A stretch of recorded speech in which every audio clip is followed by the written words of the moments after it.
Good morning everyone. दोस्तों आज है जून 18 2022। हम लोग करने वाले हैं द हिंदू न्यूज़पेपर के एनालिसिस। मेरा नाम है सितेंद्र चौधरी और फिर से आज हम लोग कुछ नए टॉपिक्स करने वाले हैं। तो जो सबसे पहला टॉपिक रहेगा वो रहेगा आर्टिकल 161 के बारे में, जिसमें हम लोग गवर्नर की पार्डनिंग पावर के बारे में बात करते हैं। दूसरा रहेगा आईपीआर वेवर के बारे में। ये दोनों एक्चुअली रिपीटेड हैं, ये बिल्कुल नए भी टॉपिक नहीं है, लेकिन थोड़ा सा कुछ जानेंगे कि आईपीआर वेवर क्या होता है, आईपीआर क्या होता है, साउथ अफ्रीका और फिर इंडिया जो है इसकी डिमांड क्यों कर रहे थे, इसका एंड रिजल्ट क्या हुआ है, उसके बारे में थोड़ा सा बात करेंगे। ब्रिक्स की वर्चुअल मीटिंग के बारे में बात करेंगे। No more in the grey list. किसकी बात कर रहे हैं हम लोग? पाकिस्तान की बात कर रहे हैं। तो भैया पाकिस्तान अभी ग्रे लिस्ट से बाहर निकल गया है। ग्रे लिस्ट क्या होती है, एफएटीएफ क्या होता है, पाकिस्तान ने ऐसा क्या कर दिया जिसकी वजह से इसे बाहर आ गया है, इसके बारे में बात करेंगे। बाई इलेक्शन, इलेक्टोरल बोर्ड से दो सेपरेट टॉपिक हैं, लेकिन मैंने दोनों को एक ही अंदर इंक्लूड कर दिया है क्योंकि ये दोनों एक्चुअली इलेक्शन रिफॉर्म्स के बारे में है और इलेक्टोरल बोर्ड जो है वो बात करता है फंडिंग के बारे में, जो कि पॉलिटिकल पार्टीज को फंडिंग होती है। स्कीम्स फॉर द वीमेन इन गुजरात, एक छोटी सी स्कीम चलाई है, मोदी जी ने वहां पे गए थे तो इनॉग्रेशन किया, उसके बारे में बात करेंगे। एयरक्राफ्ट कैरियर, CARRIER होता है वैसे ये, एयरक्राफ्ट कैरियर फॉर चाइना, इसके बारे में बात करेंगे क्योंकि चाइना और इंडिया के बारे में भी बात करेंगे। इंडिया के पास कौन कौन से एयरक्राफ्ट कैरियर वगैरह हैं उनके बारे में बात करेंगे। एनालिसिस ऑफ अग्निपथ स्कीम, ये बहुत इंपॉर्टेंट होने वाला है। इतनी इन डेप्थ एनालिसिस अभी तक इस स्कीम के बारे में आया नहीं। इसके कुछ नेगेटिव एस्पेक्ट हम लोगों ने डेफिनेटली पढ़े थे, कल क्रिटिसिज्म किया था, लेकिन ये एक स्टेप आगे जाके जो है इसका एनालिसिस किया गया है, बहुत शानदार रहने वाला है। कुछ एमसीक्यू डिस्कस करेंगे कल वाले और कुछ एडिशनल आर्टिकल भी हमारे साथ हैं। लेकिन ये बात देख लेते हैं ब्रीफली फ्रंट पेज पर कौन सी न्यूज है। तो फ्रंट पेज पे जो सबसे पहली है वो कहता है anger rages against Agnipath in many states. तो कई सारे स्टेट्स में जैसे आप देख सकते हो ट्रेन वगैरह में आग वगैरह लगा दी गई है, वो सारी चीजें हो रही हैं। खैर इसकी जो एनालिसिस है हम लोग आज करेंगे एडिटोरियल सेक्शन में, बट स्टिल ठीक है। Plea for the IP rights waiver for the कोविड-19 जैब्स हिट्स अ वॉल। देखिए, हिट अ वॉल ये एक तरह का फ्रेज होता है जिसमें इंग्लिश में मतलब होता है कि जब कोई चीज दीवार के साथ टकरा जाती है तो वो उसका एंड हो जाता है। क्योंकि आपने जब दीवार में ही सिर दे मारा तो बोलते ना, जब दीवार में सिर दे मारते हो कुछ होने वाला है नहीं। तो आईपी राइट्स वेवर का मतलब क्या होता है? देखिए, वेवर का मतलब होता है आपको जब छूट दी जाती है किसी चीज में, है ना, जैसे लोन वेवर किया जाता है, एनपीए का भी कुछ जगह पे वेवर कर दिया जाता है। आईपी का मतलब होता है इंटेलेक्चुअल प्रॉपर्टी, और राइट्स आपको पता ही है, राइट्स मतलब जो कि लीगली प्रोटेक्टेड होते हैं। तो ये कुछ चीजें हैं। अब यहाँ की अगर आपको थोड़ा हिस्ट्री में मैं लेके जाना चाहूँ तो हिस्ट्री में हम लोग बात कर सकते हैं। जैसे अब ये जो कोविड-19 की वैक्सीन है, कोविड-19 की वैक्सीन को कौन बना रहा है? सब की सारी जो है या तो वो यूरोपियन कंपनीज हैं या फिर वो अमेरिकन कंपनीज हैं, फ्रेंच कंपनीज, जापानीज कंपनी, वो सब हैं। तो क्योंकि वो इन वैक्सीन को बनाने के लिए बहुत ज्यादा रिसर्च करती हैं और उसमें बहुत ज्यादा पैसा भी खर्चा करती हैं, इसी वजह से उनको जो है मिल जाता है, एक राइट मिल जाता है जिसे हम लोग कहते हैं इंटेलेक्चुअल प्रॉपर्टी राइट। कि मतलब भैया इन्होंने इतना पैसा खर्चा करके, इतना समय खर्चा करके, रिसर्च खर्चा करके इस दवाई को बनाया है, तो we are going to protect their rights so that nobody else can use their technology and make the same product. तो इसके राइट को प्रोटेक्ट किया जाता है ताकि अपने पैसा कमा सके, बेसिकली पैसा कमाने के लिए किया जाता है वो। अब बात यह है कि इंडिया और साउथ अफ्रीका, इन दोनों ने डब्ल्यूटीओ के अंदर, देखिए जो आईपीआर होता है ना, इंटेलेक्चुअल प्रॉपर्टी राइट, जो पूरा रिजीम होता है, डब्ल्यूटीओ के अंदर प्रोटेक्ट किया जाता है। तो इंडिया और साउथ अफ्रीका ने पिछले साल डब्ल्यूटीओ के अंदर ये रिक्वेस्ट किया था कि माई बाप आप हमें वेवर दीजिए। वेवर इन द सेंस के मान लो जो कंपनी है, मान लो जॉनसन एंड जॉनसन है, एस्ट्राजेनेका है ना, दुनिया भर की कंपनी है जिन्होंने कोविड वैक्सीन बनाई है, ताकि ये अपना फॉर्मूला हमारे साथ शेयर कर सकें, ठीक है, और हम लोग भी वैक्सीन बना सकें जिसकी वजह से प्रॉपर तरीके से मार्केट में सप्लाई हो सकती है और उसकी जो कॉस्ट है वो भी काफी कम हो सकती है और हमारे यहाँ पे जो गरीब जनता है उसको वैक्सीन मिल सकती है। देखिए, जो जॉनसन एंड जॉनसन, एस्ट्राजेनेका, ये बड़ी बड़ी कंपनियां जो फाइजर वगैरह बनाती हैं कोविड-19 वैक्सीन, वो काफी ज्यादा महंगी होती हैं। अब आम आदमी जो डेवलपिंग कंट्री में रहता है, जो पुअर कंट्री में रहता है, वो तो उसको अफोर्ड नहीं कर सकता। तो इसलिए हम लोगों ने वेवर की बात किया था। तो काफी समय से बात चल रही थी वेवर देंगे नहीं देंगे। देखिए, कंपनीज थोड़ी बोलेंगी वेवर दे दो, है ना, उनका तो भैया नुकसान हो रहा है ना, बिलियंस ऑफ डॉलर्स का। तो ये बात जब मामला पूरा डब्ल्यूटीओ में गया तो अभी मीटिंग डब्ल्यूटीओ के अंदर हुई थी, तो फाइनली डब्ल्यूटीओ के अंदर भी ये बात पक्की हो गई है कि इंडिया और साउथ अफ्रीका या दूसरी ऐसी कंट्री इंक्लूडिंग चाइना, उनको वेवर नहीं मिलेगा, ठीक है। ना तो उनको कोविड-19 वैक्सीन बनाने का फॉर्मूला मिलेगा, ना ही उनको वेवर मिलेगा। थोड़ा बहुत जो छूट दी गई है वो दी गई है डायग्नोस्टिक्स में और थेराप्यूटिक में। डायग्नोस्टिक थेराप्यूटिक का क्या मतलब होता है? डायग्नोस्टिक का मतलब होता है कि किसी भी बीमारी का पता लगाना कि आपको क्या बीमारी हो सकती है आपके सिम्टम्स को चेक करके, उसे बोलते हैं डायग्नोस्टिक। थेरापेटिक का मतलब होता है जब एक्चुअली में आपका ट्रीटमेंट शुरू हो जाता है, उसे कहते हैं थेरापेटिक। तो कोविड 19 में डायग्नोस्टिक जो हमारे पास जो पीपीटी किट हमारे पास जो किट वगैरह होती हैं, जो मेडिकल इंस्ट्रूमेंट होते हैं जिनका यूज करके हम लोग डायग्नोस्टिक करते हैं, उसके बाद फिर हम लोग दवाइयां देते हैं, इम्यूनिटी को स्ट्रॉन्ग करने के लिए दवाइयां देते हैं, फीवर वगैरह का, वो थेरापेटिक में आता है। यहाँ पे थोड़ा सा फेवर हमें मिला है, तो ये जो चीज है वो आगे जा सकती है। खैर फिलहाल हमें इस तरह का कोई भी वेवर यहाँ पे नहीं मिल रहा है, तो 100 बात की एक बात। ठीक है, आगे बढ़ते हैं।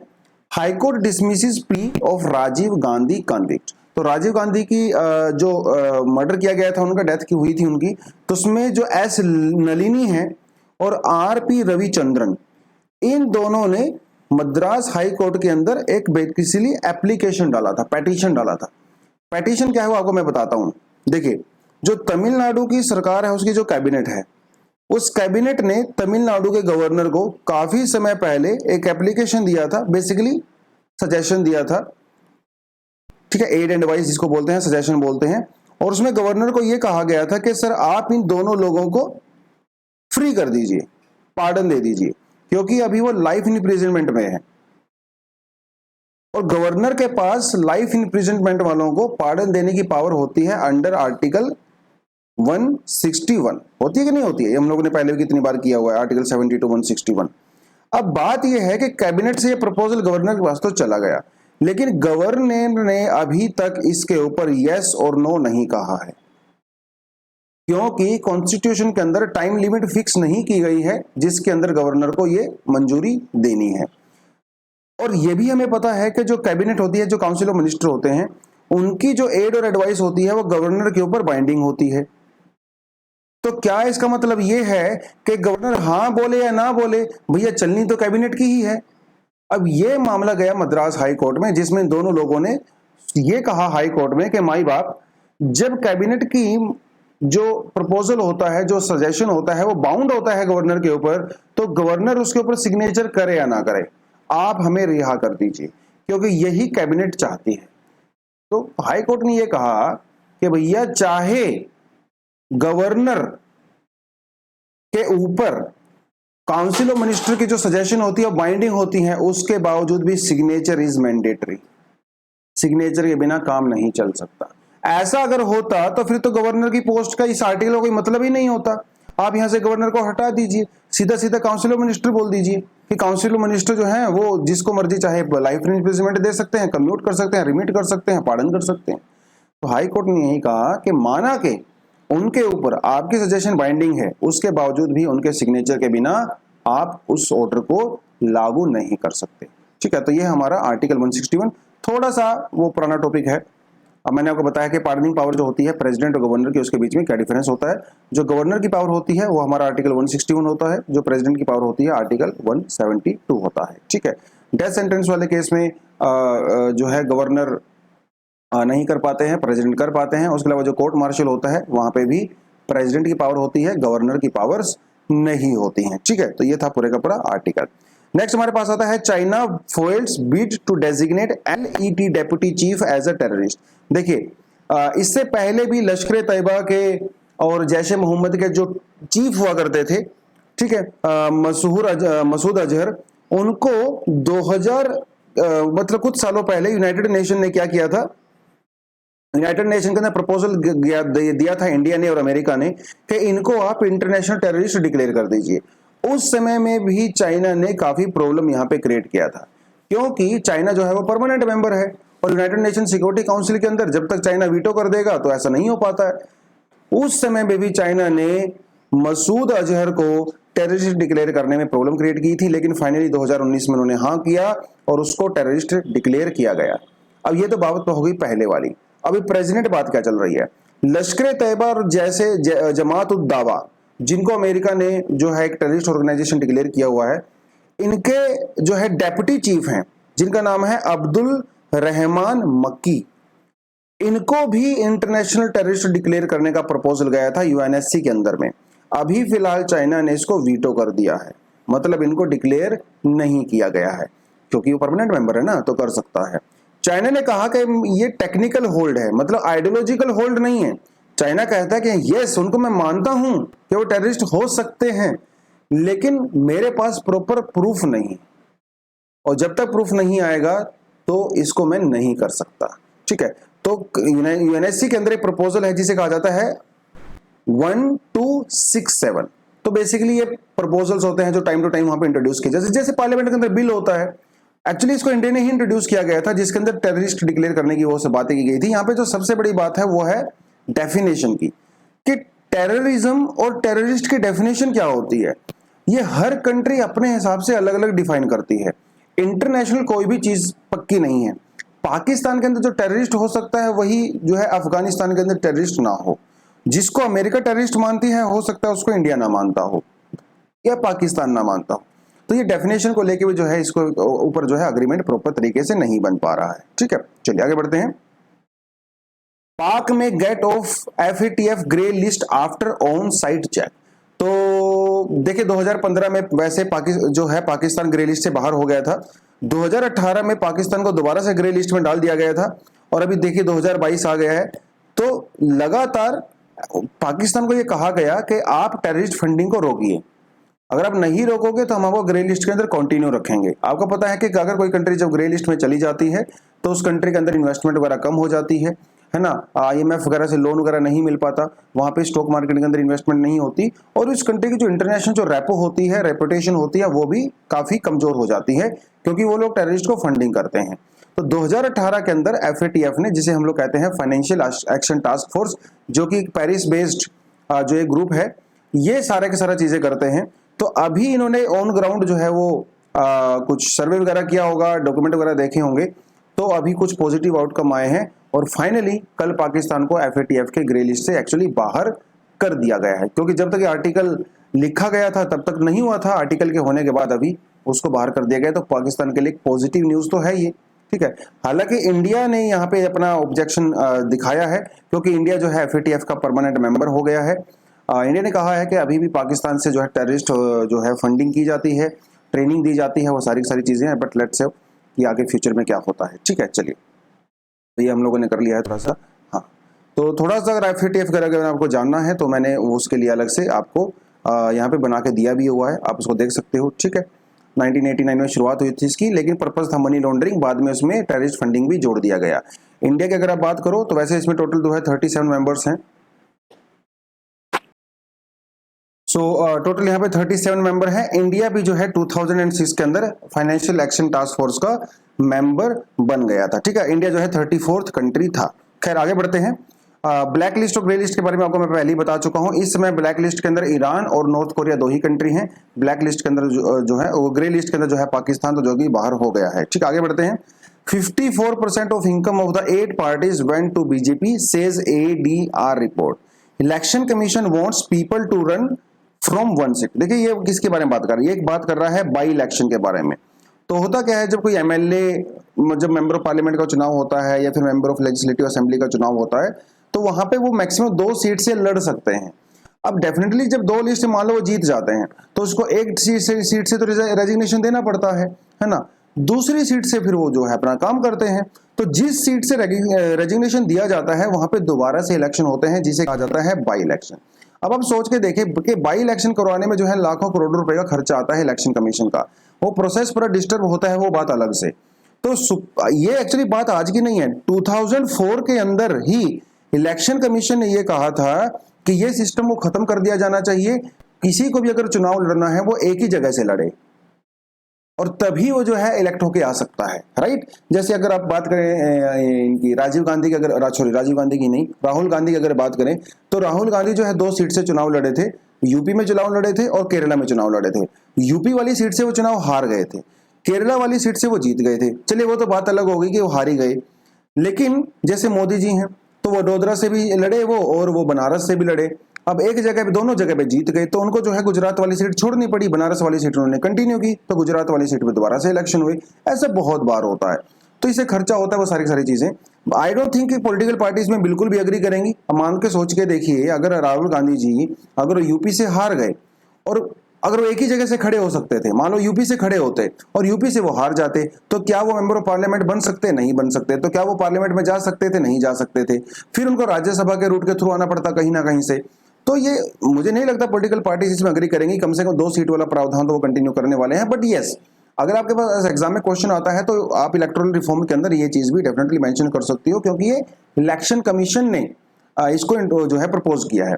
बाकी जो है फंडिंग के बारे में है 54% of income of the 8 parties. तो भैया 8 जो पॉलिटिकल पार्टी हैं, ठीक है, उनमें से 54% की फंडिंग सिर्फ और सिर्फ एक पार्टी के पास गई है, जिस पार्टी का नाम है भारतीय जनता पार्टी।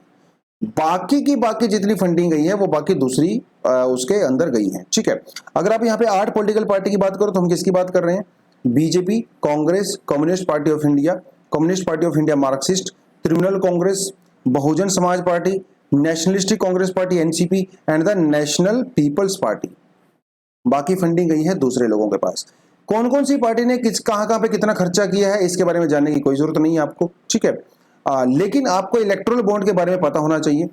ठीक है, इलेक्टोरल बॉन्ड कहता है the BJP, Trinamool Congress and the Congress declared income from the electoral bonds worth 22 crore. Electoral bond basically system होता है। बॉन्ड क्या होता है? बॉन्ड एक पेपर होता है ना, जिस पेपर के यूज करके आप पैसा बोरो कर सकते हो। जैसे हमारे पास गवर्नमेंट बॉन्ड्स होते हैं, प्राइवेट कंपनी के भी बॉन्ड्स होते हैं, है ना। तो ये बॉन्ड होते हैं जिसे कौन इशू करता है? इलेक्टोरल बॉन्ड को बेसिकली वैसे तो एसबीआई के थ्रू इसको इशू किया जाता है, पॉलिटिकल पार्टी इसको इशू करती हैं। मान लो किसी पॉलिटिकल पार्टी ने जो है 5 लाख रुपए का इलेक्टोरल बॉन्ड इशू कर दिया। अब वो आप एसबीआई के अंदर जाते हो, एसबीआई से आप ये बॉन्ड खरीदते हो। अब ये बॉन्ड आपके हाथ में चला गया तो एसबीआई को आप पैसा देते हो। कितना दोगे? 5 लाख रुपए आप एसबीआई को दोगे, वो 5 लाख का बॉन्ड आपके हाथ में आ जाता है। अब आपको ये पता चल जाता है कि आपने इस पर्टिकुलर फलाना फलाना पार्टी को आपने फंडिंग किया है, तो वो पैसा जो है फिर एसबीआई से उस पॉलिटिकल पार्टी के अकाउंट में चला जाता है। तो इलेक्टोरल बॉन्ड्स को काफी ज्यादा क्रिटिसिज्म इसको किया जाता है, क्योंकि इसके अंदर ट्रांसपेरेंसी नहीं होती है, वो सारी चीजें, वो एक अलग डिबेट है।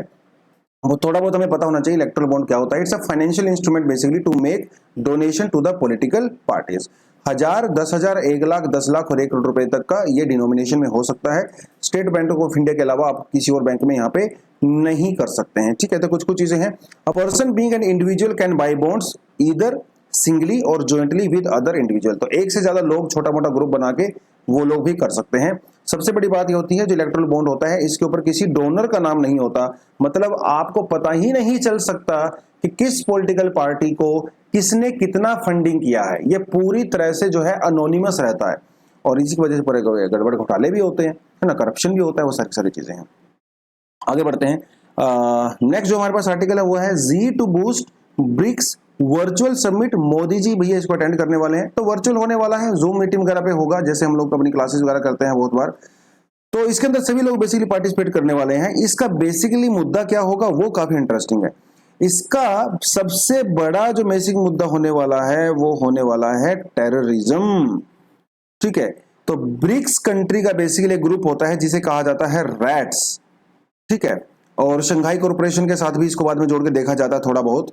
तो ये टेररिज्म के ऊपर बेसिकली बात करने वाले हैं। ठीक है, तो थोड़ा सा जो कि मुझे तो काफी इंटरेस्टिंग लगता है, क्योंकि जब टेररिज्म और कोऑपरेशन के बारे में बात करेंगे कि कैसे आपस में बीच में कोऑपरेट करें, है ना, पॉलिटिकल जो सिक्योरिटी कोऑपरेशन है उसमें कैसे इंट्रोड्यूस वो चीजें हो, लेकिन थोड़ा सा अजीबोगरीब सा है ना, क्योंकि यहाँ पे देखे चाइना और इंडिया के बीच में इस समय कितना ज्यादा क्लैश चल रहे हैं।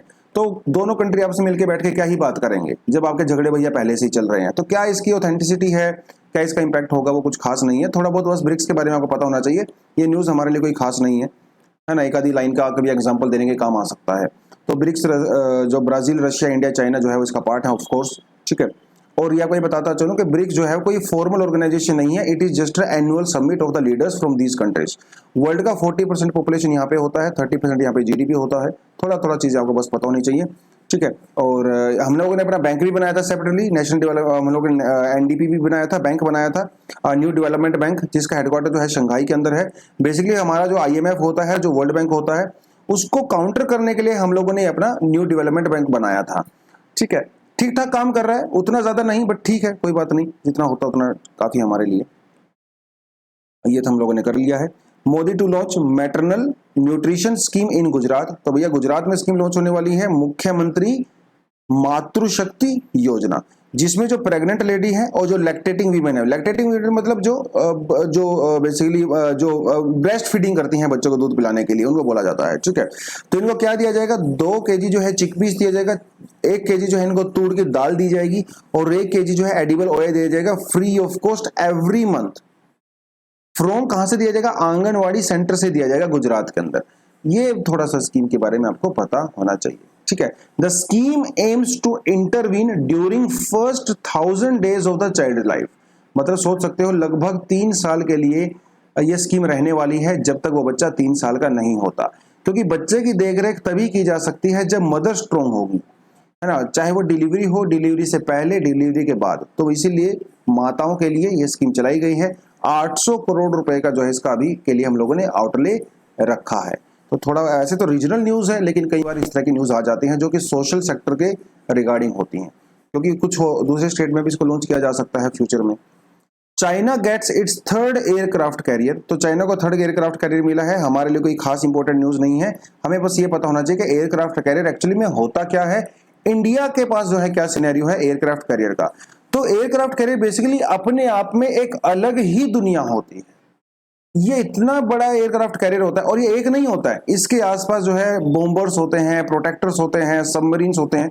तो भैया बहुत बड़ा जत्था होता है, ये बहुत बड़ा लाम लश्कर होता है, अपने आप में ही एक फ्लोटिंग जो है नेवल बेस होता है ये, और कई महीनों तक बिना किसी एक्सटर्नल हेल्प के सरवाइव कर सकता है।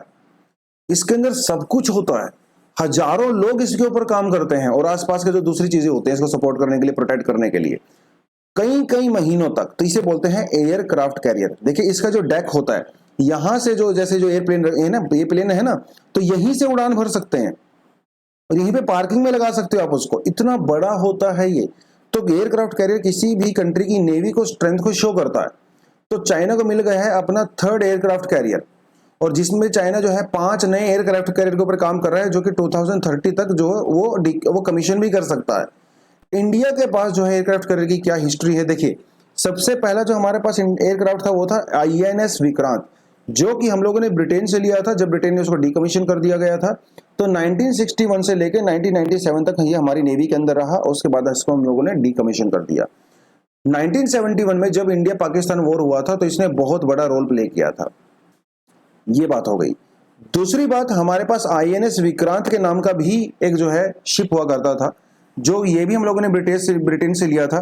ठीक है, लेकिन इसको भी हम लोगों ने डीकमीशन कर दिया था, मतलब विराट को, विक्रांत तो पहले था, विराट को हम लोगों ने बाद में फिर से लिया था इंडियन नेवी में, और 2016 तक वो रहा। तो INS विराट को भी बाद में हम लोगों ने डीकमीशन कर दिया। फिर हम लोगों ने रशिया से मंगवाया, रशिया से जो मंगवाया उसका नाम है INS विक्रमादित्य। वैसे तो ग्लास जो है ये गोर्स्कोव नाम है इसका, लेकिन हम लोगों ने अपने हिसाब से इसको चेंज कर दिया, जो कि फिलहाल सर्विस में है। हालांकि अभी ये रिपेयर के लिए गया हुआ है, 1-2 साल में आएगा, बट स्टिल। फिर हमारे पास आता है INS विक्रांत, ये इंडिया ने खुद बनाया है, इंडिजेनस है, इसलिए काफी इंपॉर्टेंट है। तो ऊपर वाला भी विक्रांत था, ये नीचे वाला भी विक्रांत था। एक्चुअली हमारा जो फर्स्ट एयरक्राफ्ट कैरियर था उसको रिस्पेक्ट देने के लिए बेसिकली हम लोगों ने इसका नाम सेम रख दिया है। जैसे कई बड़े बड़े लीडर्स होते हैं, जैसे अपने बच्चों का नाम सचिन तेंदुलकर रख दिया, तो इस तरह से हम लोगों ने नाम रखा है। 2023 तक जो है ये कमीशन हो जाएगा। अभी ये ट्रायल बेसिस पे इसको हम लोग टेस्टिंग करके देख रहे हैं। ठीक है, और इंडिया के 2 और भी प्लान है बनाने के, अब वो कब तक बनेंगे भगवान जाने। 2035 तक का टारगेट रखा गया है, थोड़ा जल्दी भी आ सकते हैं डिलीवरी उनकी। एयरक्राफ्ट कैरियर को बनाने के जो है 15-20 साल लग जाते हैं।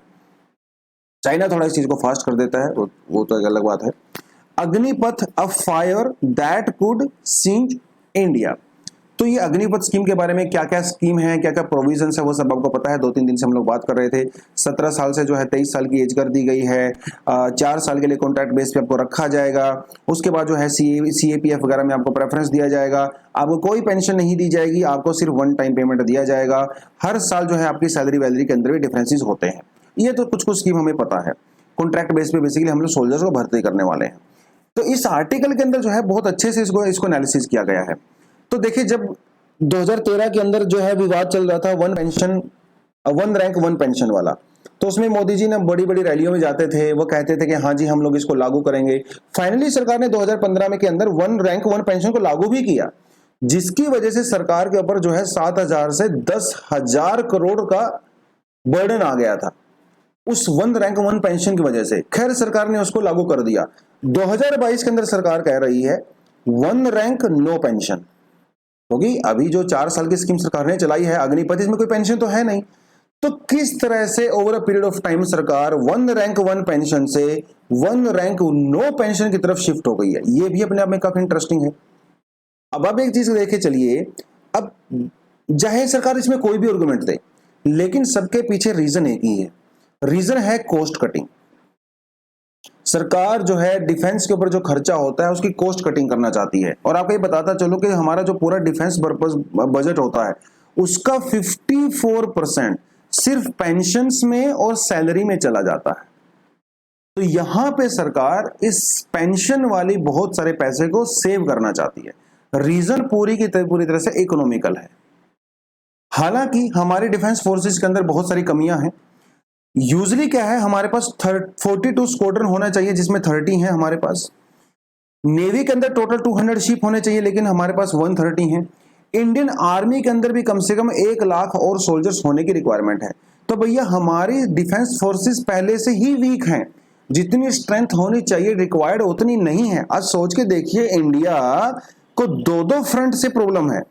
हम पाकिस्तान फ्रंट से भी प्रॉब्लम है, चाइना के डिफेंस की तरफ से भी प्रॉब्लम है। तो हमारा डिफेंस और ज्यादा स्ट्रांग होना चाहिए, लेकिन सरकार इसको श्रिंक कर रही है। रादर देन इकोनॉमी को एक्सपेंड करने की बजाय इसको श्रिंक करने पे लगी हुई है, जो एक काफी बड़ा क्रिटिसिज्म है। कॉन्सिक्वेंसेस क्या हो सकते हैं, देखिए अब यहाँ पे ना 2-3 तरह के कॉन्सिक्वेंस हो सकते हैं। एक कॉन्सिक्वेंस हो सकता है जो कि डिफेंस की साइड से हम लोग उसको देख सकते हैं। दूसरा कॉन्सिक्वेंस हम लोग सोशल और इकोनॉमिकल एस्पेक्ट से, सोसाइटल एस्पेक्ट से देख सकते हैं। तो दोनों ही बेसिकली यहाँ पे इन्होंने कवर किए हैं, पॉलिटिकल भी किए हैं, सोशल भी किए हैं और डिफेंस वाले भी किए हैं। तो पहली बात इन्होंने ये कहा कि जो यहाँ पे सबसे बड़ी दिक्कत आएगी वो आएगी ऑपरेशनल कैपेबिलिटी की। ऑपरेशनल कैपेबिलिटी का मतलब ये होता है कि जब कोई सोल्जर आपके वहां पे भर्ती होगा तो उसको आपने ट्रेनिंग प्रोवाइड करवानी है। ठीक है, ट्रेनिंग करवाने में भैया समय लगता है, पैसा लगता है, उसको सिखाना है, स्किल सिखाना है। तो जब तक वो ट्रेनिंग करेगा, वो स्किल सीखेगा प्रॉपर तरीके से, लर्निंग उसको आएगा, तब तक उसके 4 साल पूरे हो जाएंगे, तब तक जो है उसको बाहर निकलने का समय हो जाएगा। तो जिसके ऊपर आपने खर्चा किया, जो जवान वहां पे भर्ती होके आया है, तो भैया अपनी सर्विस वो पूरी तरीके से कब देगा, जब तक सर्विस देने का समय आएगा उसको उसके निकलने का समय आ जाएगा। तो यहाँ पे ये बहुत बड़ी प्रॉब्लम होने वाली है। एडमिनिस्ट्रेटिव सेटअप भी काफी ज्यादा प्रॉब्लम यहाँ पे होगा। तो इस समय जो इतने सालों से चल रहा है उसके अंदर अचानक से डिस्टर्बेंस आएगी, है ना, ज्यादा रिक्रूटमेंट होने लगेगी और सोल्जर्स को रिटेंशन भी देना है, उनको रिटेन भी करके रखना है। ये सारी समस्या वहां पे आने वाली हैं। एक जो बहुत बड़ा एंगल है जिसके बारे में कोई बात नहीं कर रहा है, वो इसके आर्टिकल के अंदर बताया गया है। वो क्या है, देखिए ब्रिटेन के लोगों को ये समझ में आ गया था, ब्रिटिशर्स को, कि इंडिया में क्लास और कास्ट वो बहुत इंपॉर्टेंट होती है। जब एक सोल्जर आर्मी में भर्ती होता है, वो तो बात ही ठीक है, आर्मी भर्ती आप हो गए, आर्मी में भर्ती होने के बावजूद भी एक सोल्जर अपनी क्लास और अपनी कास्ट के साथ अटैच्ड होता है और उसके में गर्व फील करता है, ऑनर फील करता है, जो कि सही है, इसमें कोई गलत नहीं है ना। आप अपनी कास्ट के लिए ऑनर फील कीजिए, कोई दिक्कत नहीं है। जब आप दूसरी कास्ट के लिए आपके मन में हेट होती है ना, दिक्कत तब होती है। तो जैसे हमारे यहाँ पे जैसे जाट रेजिमेंट है, गोरखा रेजिमेंट है, मलयाली रेजिमेंट है, सिख रेजिमेंट है, तो इनके बनाने का पर्पज ही यही था कि जो यहाँ पे सोल्जर्स होते हैं वो अपनी कास्ट से, अपनी क्लास से रिलेट करते हैं और ऑनर फील करते हैं और अपने ऑनर को प्रोटेक्ट करने के लिए किसी भी हद तक जो है सर्विस दे सकते हैं। लेकिन जो नया स्कीम सरकार ने लॉन्च किया है, इसके अंदर कोई भी कास्ट, कोई भी क्लास नहीं है, जिसकी वजह से ये कहा जाता है कि हो सकता है इसकी वजह से जो मोराल होता है सोल्जर्स का वो कम हो सकता है। ठीक है, ऐसा भी इसके अंदर बोला गया है। तो एक तो चीज वो हो गई। दूसरी बात, 25% शॉर्ट टर्म कॉन्ट्रैक्टेड और soldiers to be retained could result into unhealthy competition। अब सोच के देखिए, सरकार कह रही है कि जितने लोगों को हम लोग भर्ती करेंगे नई स्कीम अग्निपथ में, उसमें से 25% लोगों को हम लोग रिटेन करेंगे लॉन्ग टर्म के लिए, तो बाकी 75% का क्या होगा। भैया ये तो अनहेल्दी कंपटीशन हो गया ना, स्पेशली फाइनल ईयर में। ये तो कुछ कॉलेज के जैसा हो गया कि फाइनल ईयर में जो रिक्रूटमेंट होती है ना, तो बच्चों के बीच में अनहेल्दी कंपटीशन शुरू हो जाता है। तो हमारे सोल्जर्स के अंदर भी एक तरह की फीलिंग जो है इस तरह की आ सकती है कि कौन रिटेन होगा, कैसे रिटेन होगा, हाँ, उसके अंदर फिर जो है वो सिफारिशें लगनी शुरू हो जाएंगी, वो सारी चीजें। तो ये भी बहुत बड़ी प्रॉब्लम होने वाली है। तो जो कोमराडरी होती है, जो ट्रस्ट होता है सोल्जर के बीच में, जो ब्रदरहुड होता है, उसको जो है डेंट कर सकता है। और एक बार अगर डेंट हो गया और ये प्रैक्टिस हमारी आर्मी के अंदर, डिफेंस फोर्सेस के अंदर चली गई, उसके बाद भैया इस बीमारी को निकालना बहुत मुश्किल हो जाएगा। और दूसरी बात, जो पॉलिटिकल पार्टी है उनको भी अब एक एजेंडा दे रहे हो इस तरह का, है ना, तो वो सारी चीजें हो गई। पॉलिटिकल और सोशल इम्प्लीकेशंस क्या क्या हैं? तो सबसे बड़ी बात यह है कि 1966 में हमारी कंट्री के अंदर जो है एक स्टेट वाइज कोटा चलाया गया था, जिसमें जो है उस स्टेट की पॉपुलेशन के हिसाब से जितने मेल भर्ती होंगे उनको डिसाइड किया गया था। अब इसमें क्या है, हर स्टेट का अपनी पॉपुलेशन के हिसाब से डिफेंस फोर्सेस के अंदर रिप्रेजेंटेशन है, लेकिन नई अग्निपथ स्कीम के अंदर इसको खत्म कर दिया गया। इसका मतलब ये हुआ अभी कि जो बड़े स्टेट हैं वहां से ज्यादा रिप्रेजेंटेशन होगी, जो छोटे स्टेट हैं वहां से कम रिप्रेजेंटेशन होगी। तो भैया पूरे का पूरा इंबैलेंस हो जाएगा, एथनिक इंबैलेंस हो जाएगा, है ना। यूपी, बिहार, हरियाणा, पंजाब, उत्तराखंड, यहां से ज्यादा भर्ती होने हो सकता है हो जाए, दूसरी जगह से कम हो जाएंगी। तो ये जो इंबैलेंस होगा ये बाद में सिविल राइट्स वगैरह के अंदर, सिविल वॉर के अंदर भी कन्वर्ट हो सकता है। सोच के देखिए आप, 4 साल को आपने एक सोल्जर को ट्रेनिंग दिया, उसको आपने सिखाया गन कैसे चलानी है, वो सारी की सारी चीजें। उसके बाद वो सोसाइटी में आता है, वो जॉब ढूंढता है, उसको काम नहीं मिलता, वो अनएम्प्लॉयड हो जाता है। अब उसके पास पूरी ट्रेनिंग है और वो अनएम्प्लॉयड भी घूम रहा है, क्योंकि इकोनॉमी के अंदर इकोनॉमिक अपॉर्चुनिटीज है ही नहीं। अब उसके अंदर आएगा एंगर। अब एंगर में क्या होगा, राइट्स होंगे, सिविल वॉर हो सकता है। ऐसा एग्जांपल पहले भी देखा गया यूगोस्लाविया वगैरह के अंदर, रवांडा के अंदर, जो ट्रेंड सोल्जर्स थे, जो रिटायर्ड होके आ गए थे, उन्होंने वहां पे भैया बहुत आतंक मचाया, ठीक है, माइनॉरिटीज के ऊपर अटैक किए, राइट्स किए, सारी सारी चीजें की। तो ये भी जो है एक तरह का माहौल यहाँ पे बन सकता है, जो कि काफी डेंजरस हो सकता है। एक चीज यहाँ पे जो है वो है जो अब आपने देखा होगा ना, आपके पास कहीं ऐसी फैमिली होंगी, उनके दादा भी आर्मी में होते हैं, परदादा भी आर्मी में होते हैं, पापा भी आर्मी में होते हैं, मम्मी भी होती हैं, आगे बच्चे भी होते हैं। तो एक फैमिली में ट्रेडिशन चलता है आर्मी में भर्ती होने का, क्योंकि आर्मी के साथ सिर्फ पैसा ही नहीं, आपको जो सोशल स्टैंडिंग होती है, जो प्रिविलेज होते हैं, जो रोब होता है, रुतबा होता है, वो भी जुड़ा होता है। अब 4 साल में अगर आप निकल रहे हो आर्मी से, तो भैया उसके साथ वो रुतबा, रेपुटेशन होता है, वो थोड़ी जाएगा। तो लोग आर्मी में जाने को लेके ही एक्साइटेड नहीं होंगे, और अगर एक्साइटेड होंगे भी तो भी वो उतना अपने आप को डिग्निफाइड फील नहीं करेंगे। और आर्मी में अगर आप एक चले जाते हो तो ये माना जाता है कि सरकार आपका टेक केयर करेगी, क्योंकि आप गवर्नमेंट को प्रोटेक्शन देते हो, आप जनता को प्रोटेक्शन देते हो, तो सरकार आपकी टेक केयर करती है। बुढ़ापे में आपकी पेंशन का पूरा ख्याल रखती है। अब यहाँ पे पेंशन तो है ही नहीं, दिक्कत है। तो ये सारे के सारे जो चीजें हैं ना, यहाँ पे जो शॉर्ट टर्म कॉन्ट्रैक्ट है उसके अंदर कुछ इन्होंने एनालिसिस करके ये नेगेटिव एस्पेक्ट बताए हैं, चाहे वो नॉर्मल कॉन्सिक्वेंसेज हो, चाहे वो सोशल और पॉलिटिकल कॉन्सिक्वेंसेज हो, ठीक है। तो ये थोड़ा सा आप इसमें यहाँ से आप क्वेश्चन भी बना सकते हो, है ना। Critical analysis the newly introduced Agnipath scheme, तो उसमें आप ये सारे पॉइंट आराम से लिख सकते हो। कल जो सवाल आपसे पूछे गए थे, तो पहले जो जिसे मोनोप्सोनी कहा जाता है, मोनोप्सोनी में बेसिकली एक ही सिंगल बायर होता है, वही सारी चीजें खरीद लेता है। फिर कैपिटल गुड क्या होता है, हमारी जो मशीनरी होती है, बिल्डिंग होते हैं, वो दोनों कैपिटल गुड होते हैं, क्योंकि दोनों के दोनों फर्दर इनकम जनरेट करने के काम आते हैं। लेबर को आप जो है कैपिटल गुड्स नहीं कह सकते, ठीक है। इसीलिए इसका आंसर हमारा 1 और 2 ही हो जाता है। तो दोस्तों ये थी आज की एनालिसिस, आप आई होप आपको ठीक ठाक लगी होगी। आपको मैं बताता चलूं कि 3 जुलाई से हम लोग अपना फाउंडेशन कोर्स भी लॉन्च कर रहे हैं। जो भी बच्चे करना चाहते हैं जो इसको ज्वाइन जरूर करें।